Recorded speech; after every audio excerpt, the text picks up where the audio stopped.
Hi. In this particular case study, this was a client of mine that embarked on a Minnow wholesale model back in 1996, and obviously he benefited from turnarounds I did in 76 to 78, and a turnaround with a huge Minnow small order thing. I did a turnaround from 83 to 85, and then other subsequent ones after that. Um, this particular guy was selling consumer goods that sort of would enhance your lifestyle. I'm sort of disguising a bit here. And they would be sold through a certain kind of specialty retailer dealer, although general gift stores could sell a little bit of their stuff also. The product was very valuable per pound, so you could ship it UPS. You didn't have to have your own trucks. Um, but because there were common consumer lifestyle kind of things, in theory there were lots and lots of kinds of retailers that could sell these things. um, they had at the time 800 different SKUs. They had over 1,000 accounts. They had 9 million sales, and they had started to go into the red. um, they shipped nationally out of one East Coast warehouse. They did have a warehouse in Northern California that they would ship third-party logistics stuff to, who would take care of some of the West Coast, but they just didn't do a great penetration job on the West Coast just because of freight and time of shipping out there. Their minnow math was similar to the ones I've been before. The bottom 40% of all their transactions were generating only 5% of their margin dollars, but because transactions, they were taking up about 40% of the full fulfillment activity costs. They too had about 8 reps. Two of them were small order guys, and then another two were actually independent reps who worked in the gift store world. And they had, they sort of took 10% off the top for a commission, and on top of that, they'd come up with some big gift store buying group contracts. So the whole contract for all these little gift stores was actually quite large, but what it amounted to was a lot of little customers giving them a lot of little random orders, and was just totally killing them. So these reps were fired immediately. And then, as far as the buying groups of these gift stores, they said, well, who are the 10% of the stores who bought 50% of the volume for the whole group? Maybe we'll focus on those and have some success.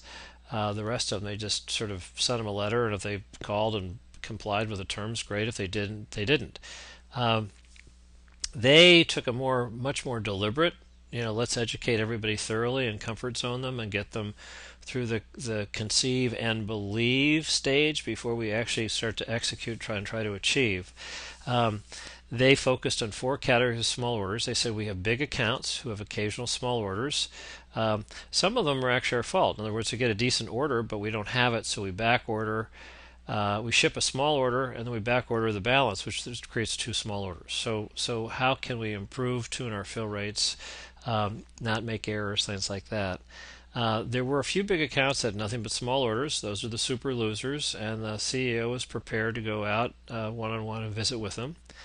70%, that would be about 700 minnows, were switched to a different service model. And then the last category of small orders came from just ones they were creating with back orders, split shipments, and errors, and so forth. And they were very keen on focusing on those and doing a good job there. Um, they bought into the idea that we need to go open book with in combination with the education of the great big opportunity. So people said, well, golly, if we don't all work together, we have big down together. But if we all work together, we have big up together, and that got good alignment, solidarity, and so forth. So they did that very, very well. And what they basically said is, look, our service model doesn't work at either extreme. We're over-servicing and underpricing the minnows, but when it comes to, out of 1,000 accounts, 15 very large national retail chains, and maybe a dozen regional high-end full-service supermarket chains. Only one of these creatures exists per metro marketplace up and down the East Coast and so forth. And we could go out and do a much better demand replenishment fulfillment job if we really thought systematically and hyper-focused management on them. So that's what they plan to do with the key guys. So they initially were timid. They sent out a letter to about 50 customers and sort of called them up and got the feedback or whatever. And they said, forget it, let's just mail them all. So they just then jumped in the river. About 20% of the minnows left.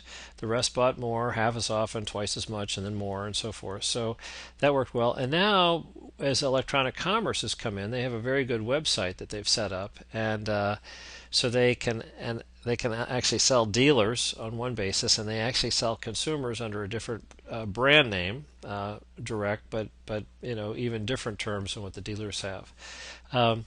The CEO pitched 11 big losers on changing.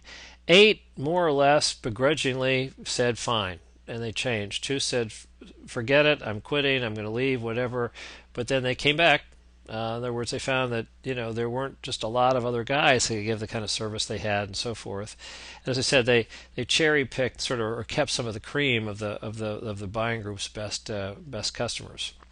So now you might ask, well, great, what was the net of all of this, and how did it settle out as far as their growth trajectory and so forth, more months down the road. So we'll take a look at Lifestyle Inc. Case B, the long-term results in the next clip. Thanks.